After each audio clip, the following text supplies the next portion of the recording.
Last year, I made a video tutorial about how to make envelopes without any specialty tools.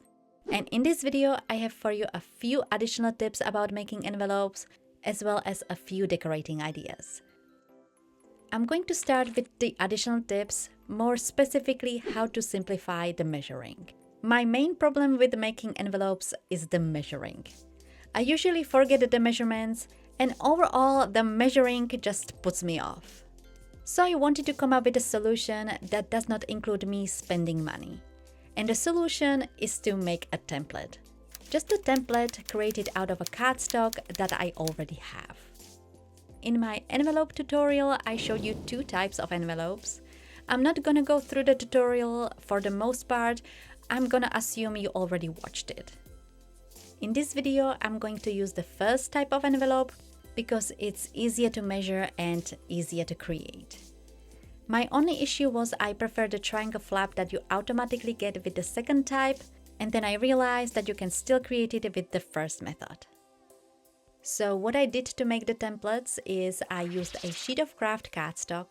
Any thicker cardstock will do, something around 300 GSM, 140 pounds. I measured the sizes I needed, I cut them down, and these are the templates that I created. They will just help me to create the folding and cutting marks without using a ruler. To give you a better idea of these templates, this is a sheet of paper, a 4 or 8.5 by 11 or other. This sheet of paper is what you start with, and this is what you end up with after you cut the shape. It consists of the middle or the back of the envelope, the side flaps, the bottom part or the front of the envelope, and the top flap, which you can keep in a square shape or you can cut it into a triangle. To create these, you need to create the folds, 2 in the middle to create the top and the bottom flaps, and 2 on the sides to create the side flaps. And then you need to cut out these 4 corners. All of this you need to measure, and to avoid the measuring, I created the templates. One for the bottom and one for the middle. The width of both is the same. It measures the width of an envelope plus 1 flap. You don't need a separate template for the top flap. All you need to measure at the top are the side flaps. And for that, you can use either of the other 2 templates. So, as I said, I created the templates out of a craft cardstock. Something thicker is the best. I also created one template for the triangle flap, which is optional, and I will show you how to use it later. And if you have any questions, just ask in the comments. So let me make an envelope using those templates. Here I have a sheet of paper. For envelopes, you want a paper that is lighter so you can easily fold it. I will talk about paper after I make the envelope. I started with the template for the bottom flap. I placed the template at the edge of the paper and I made pencil marks on the side and the top. And then I repeated the process on the other side of the paper. I'm using here a white pencil. This is just for the video as my regular pencil was not visible. Next, I picked my template for the middle part and I placed it so it's aligned with the edge of the paper and the top mark that I made with the bottom template. And with my pencil, I made marks at the top and the side of the template. I also used the template to add mark at the top of the paper for the side flap. As I said, for the top flap, you don't need an extra template, as you only need to mark the sides. And for that, you can use the other templates. Next, I created the folds. I mainly used a ruler to fold the flaps, but for example, you could use a scoring board to create the flaps. Especially if you have a bigger one. My one is a bit small, but it did work. Another option would be if you have this type of paper trimmer, the wire cutter I think it's called. My one not only came with a cutting blade, but it also had a folding blade. Of course, I lost it, but if you still have it, this would be a great option. So I just use a ruler. It is still very simple. I just placed the ruler where my marks were, and with a bone folder, I slowly bent the paper. After I created the folds, it was time to cut. All you need to remove are these 4 parts. First, when you are cutting the top and the bottom of the side flaps, I would recommend to cut them at a slight angle so it's easier to close the envelope. What you use for cutting is up to you, whatever you feel comfortable with. To cut the short side of the flap, I just use my small scissors, but for the longer parts, I prefer to use an X-Acto knife or craft knife. For that, I also need a craft mat and a ruler. If you decide to use a craft knife as well, just be careful. I actually prefer to use a different ruler, this one. It has a cork on the bottom, so I find it more secure. Here is the piece after I cut all of the 4 parts. The bottom flap I also cut slightly at an angle, as the sides were sticking out a bit. And next I cut the top flap into a triangle. When I made the envelope for the first video, I didn't realize I could do that. With the second method, that's what you get automatically, but with this method you actually have a choice. I made a template for the top flap. It measures the start of the cut on the side. You want it to start a bit lower, just slightly below the top edge of the bottom flap. And it also measures the middle of the flap, the top of the triangle. So I used my pencil to mark each side and the middle, and then I used my paper trimmer and cut the triangle. Next, what you can do is to round the edges. Because I cut some of the flaps at an angle, using a corner rounder did not work. So what you can do is to use something round like a washi and using a pencil mark the lines and cut it with scissors. But what I mostly do, I just eyeball it. I just cut it freehand with my scissors.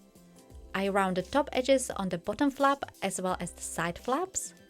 I also round the triangle, not just the bottom but also the sides, just slightly so it looks neat. And lastly, I adhere the bottom flap over the side flaps. Here I actually made a mistake and I decided to show it so we can all learn and remember not to do it. I applied the tape over the whole side flap on both sides, but the bottom flap, which goes over the side flaps, doesn't cover it all, so some of the tape was visible. I made a few additional envelopes afterwards, and there I was applying the tape runner at the bottom flap so I don't mess it up again. Before I get to the decorating part, let me talk about the paper that I use for the envelopes. You want a light cardstock. I like to use 120 grams. It should be around 30 pounds. Something like this beige paper, I would categorize it as a fancy printer paper.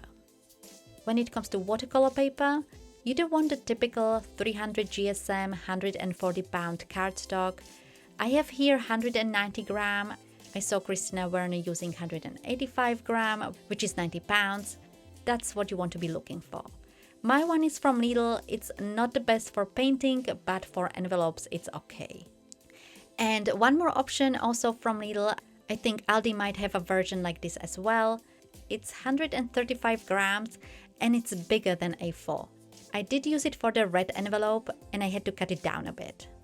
But if you need a bigger envelope like 5x7, I think this size should work. So that was the paper, and now let's decorate the envelope. I don't go overboard with decorating of envelopes because it's just an envelope, so I keep it very simple.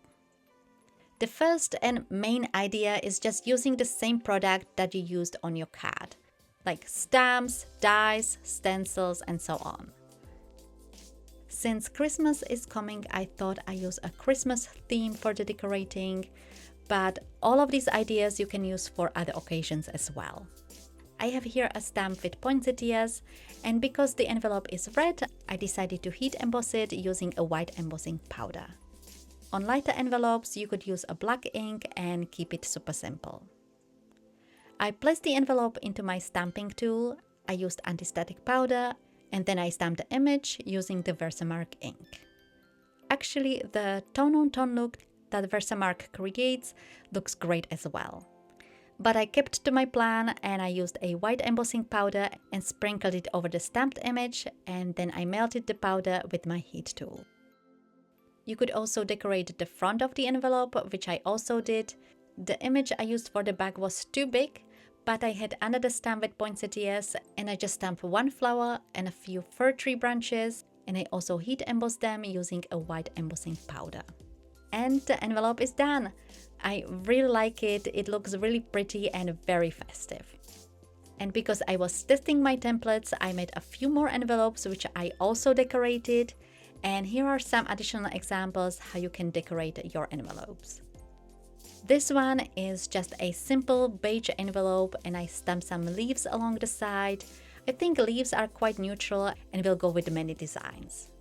I used red distress ink, black would be great as well. I only decorated the sides of the envelopes and kept the space for the address and postage stamp empty. And on some envelopes I also decorated the front flap.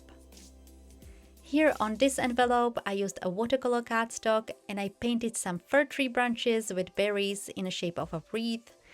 This is a little preview of one of my upcoming Christmas cards. And here is an envelope where I used also watercolor cardstock. I made it a few weeks ago and I painted here watercolor leaves.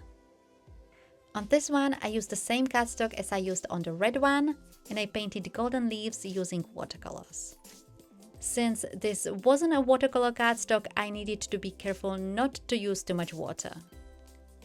On this blue envelope I used a stencil.